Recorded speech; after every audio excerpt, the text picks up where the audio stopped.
So one of the tricky things about restoration is getting a correct colour match, and a lot of customers ask us, how do you get the right colour for their car when it's been painted?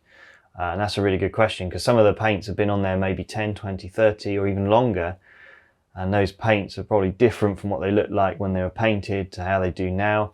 They might have faded, or they might have discoloured in some way. So how do you match the colour so if repairs are done, it looks identical to the original paint?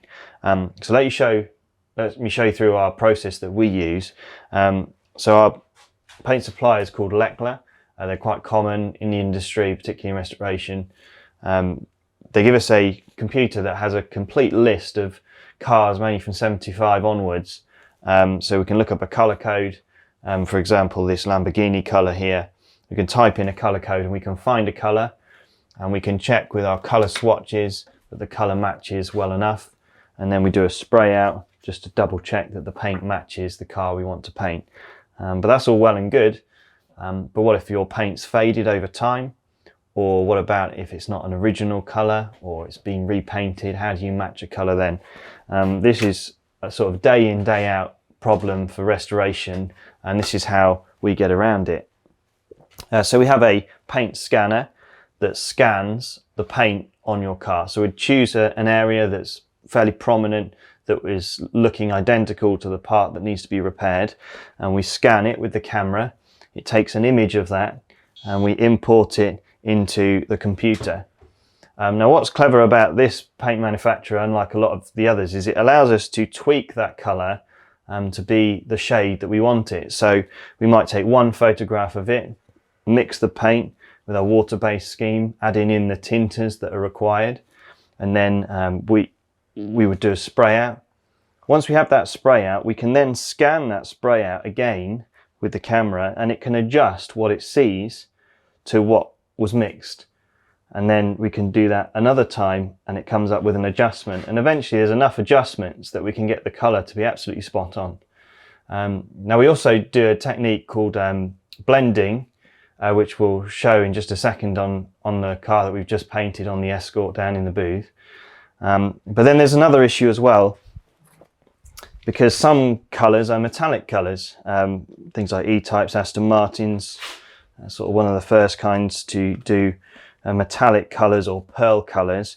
And if you notice from this swatch here, a metallic can look different face on to on the side.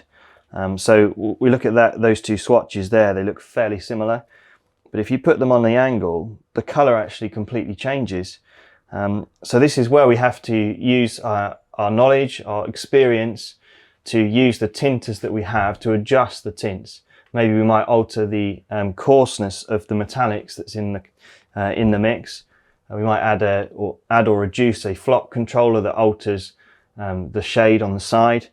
So there's various different ways we can tint the colours to get them absolutely spot on. But usually we never have an issue, because with these techniques we can get the colour so close that it's almost impossible to tell by the time the panel's blended.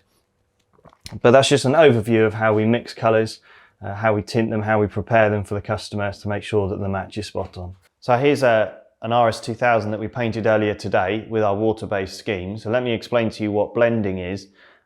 So traditionally this car would have been painted in a two-pack paint, which basically means the colour and lacquer are all together, mixed in together, and then it's painted all in one go.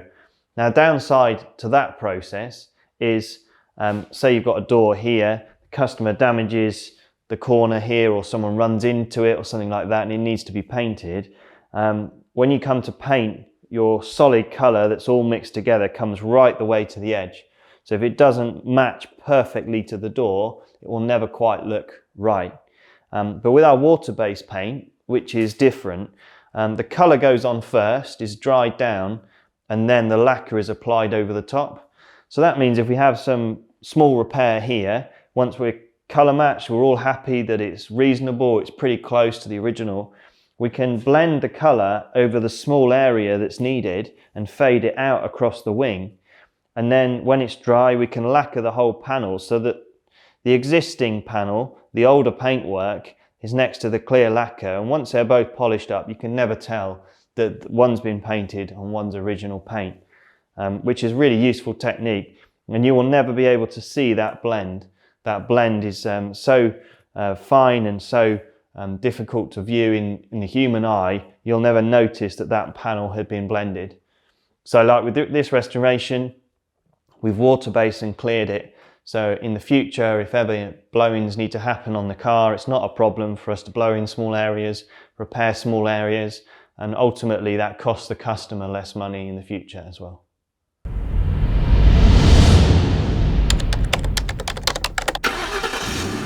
Mm-hmm.